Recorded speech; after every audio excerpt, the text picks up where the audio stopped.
Olá pessoal, tudo bem? Altair Alves da Soluzione Contábil. Bom, no vídeo de hoje eu vou responder uma pergunta, já que milhares de pessoas que já assistiram algum dos nossos vídeos têm perguntado pra gente: Altair, vale a pena optar pelo regime do Simples Nacional? Para você que não entende muito bem disso, nós temos 3 regimes no Brasil: o Simples Nacional, o lucro presumido e o lucro real. Mas eu vou me ater a falar um pouquinho hoje do regime do Simples Nacional. Nós temos hoje 6 anexos. Agora, a partir de 2015, foi incluído mais um anexo, que é o anexo 6, que foi das empresas que têm profissões regulamentadas, que até 2014 não poderia optar pelo regime do Simples Nacional, e agora, a partir de janeiro de 2015, já optou. Então, foi criado o anexo 6. Eu vou falar um pouquinho desses 3 temas sobre natureza jurídica e algumas comparações entre os anexos. Mas para que você entenda, quando você for decidir se você vai fazer a opção ou não pelo regime do Simples Nacional, você tem que pensar o seguinte: dentro do regime do Simples, nós temos todos os impostos que são cobrados de uma empresa fora do regime, todos eles estão inclusos dentro de uma única alíquota. Então você tem lá, para as empresas que industrializam, tem o IPI, você tem o ICMS, você tem também PIS, COFINS e contribuição social e imposto de renda. Todos esses impostos, e o ISS também para as empresas de serviço. Todos esses impostos, eles estão incluídos no Simples Nacional com uma única alíquota. E começa lá com 4% e pode ir até quase 23%, dependendo do anexo e dependendo também do faturamento. Então vamos lá. Quando você vai fazer a opção, você tem que pensar o seguinte: primeira coisa, a maioria dos anexos, eles não obrigam você a fazer uma contribuição previdenciária patronal, que é cobrada até em média de 28% com as empresas que estão fora do regime. Depois você tem uma outra avaliação, que são os impostos que são cobrados na sua operação. Seja se você estiver fora do regime e for comércio, você tem lá o IPI e você tem também o ICMS. Se você for prestador de serviço, você tem o ISS. Então vamos lá, vamos pegar um exemplo. Se você é uma atividade, antes de dar um exemplo, eu vou te separar aqui quais são os anexos que a gente tem. Então a gente tem o anexo 1, que é para comércio, o anexo 2, que é para indústrias, o anexo 3, que são para prestadores de serviços, e depois nós temos ainda o 4, o 5 e o 6, que também são para prestadores de serviços. O 5, o 3 é praticamente para a maioria, e nós temos as exceções que estão no anexo 4, que são empresas de segurança, de limpeza. Depois nós temos o anexo 5, que tem empresas de danças, academias, de educação física, que estão no anexo 5 e algumas outras atividades. E depois a gente tem o anexo 6, que são todas as atividades regulamentadas, profissões intelectuais, que estão no anexo 6.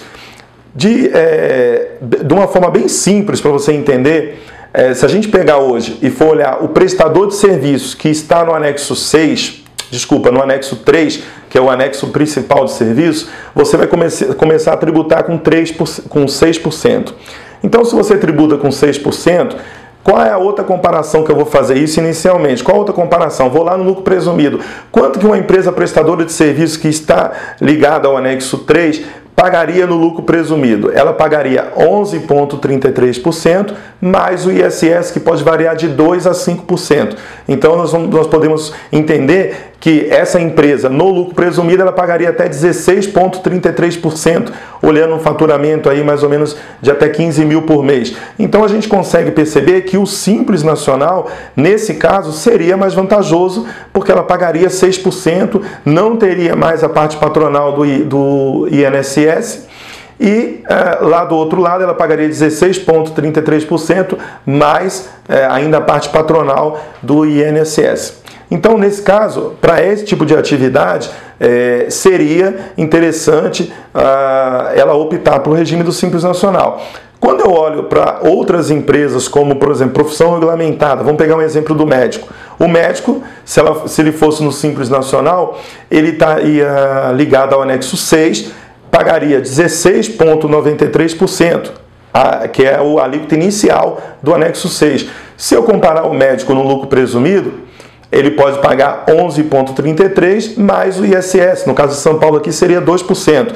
Então, fazendo a comparação de 13,33 com 16 do lucro presumido com 16,93 do Simples Nacional no anexo 6, você vai ver que nesse caso o lucro presumido seria mais vantajoso para esse tipo de atividade. Então é importante que você entenda que não tem uma definição para você falar, olha, eu vou para o Simples ou não vou, vale a pena ou não vale. Você precisa sim comparar os anexos, né? Entre os anexos que você tem do 1 ao 6 e comparar a tributação lá e também o imposto sobre a folha de pagamento. E a natureza jurídica, o que muda na natureza jurídica? Ainda tem mais uma questão tributária que é importante ressaltar. Se você está no Simples Nacional e você é um prestador de serviço, você vai pagar o ISS que está dentro do regime do Simples. Então, se você paga o regime do Simples Nacional lá, você vai começar com 2% de ISS e ele vai variando de acordo com o teu faturamento. A natureza jurídica ela muda no sentido quando você precisa fazer a tributação do ISS, porque você tem um benefício de todas as naturezas jurídicas que são sociedades simples, por exemplo, ela paga um tributo trimestral sobre o número de sócios que essa empresa tem. Então, nesse caso aqui, o que aconteceria? Se você abrisse uma sociedade simples para médico, por exemplo, você pagaria 11,33 de tributos federais, mas você não pagaria os 2% do ISS, você pagaria um ISS trimestral sobre os dois sócios, que hoje está em torno de 180, 190 reais. Então você ainda teria uma redução ainda maior no regime do lucro presumido. Então, se você optasse pelo regime do Simples Nacional, você perderia duas vezes. Uma pela questão tributária do anexo e outra pela questão da natureza jurídica. Então, quando você vai fazer uma avaliação do Simples Nacional, se vale a pena ou não, você tem que considerar os anexos, a natureza jurídica e fazer comparação até entre os anexos, porque às vezes tem são muitas atividades e algumas atividades se confundem em relação ao KNAI e às vezes você pode ter uma atividade que está no anexo 3 e paga uma tributação menor e você acaba optando por uma atividade que está no anexo 5 ou no anexo 6 ou no anexo 4 e aí você também paga mais impostos. Então é muito importante, primeiro, na sua cidade você procurar um contador, uma pessoa que realmente tenha conhecimento tributário que vai te ajudar. A Soluzione também é uma opção para você, você pode entrar em contato para contratar também os nossos serviços que nós vamos também fazer essa avaliação para você. Mas os nossos clientes a gente já faz essa avaliação anualmente para poder fazer no início do ano, todo mês de janeiro, a opção mais vantajosa para os nossos clientes, eles com certeza vão pagar o menor imposto possível. Então é isso, esse vídeo ele ficou um pouquinho extenso, mas eu queria dar uma visão geral para você em relação à tributação do Simples Nacional, se vale a pena ou não. Não deixa de se inscrever no nosso canal para que toda vez que nós subimos novos vídeos, você também tenha acesso, seja notificado pelo YouTube. Se esse vídeo ajudou você, pode ajudar um amigo seu, compartilha com ele e pode ter certeza que juntos nós vamos fazer o empreendedorismo nacional ter uma visão diferente em relação ao sucesso, tá bom? Grande abraço para vocês e até o próximo vídeo.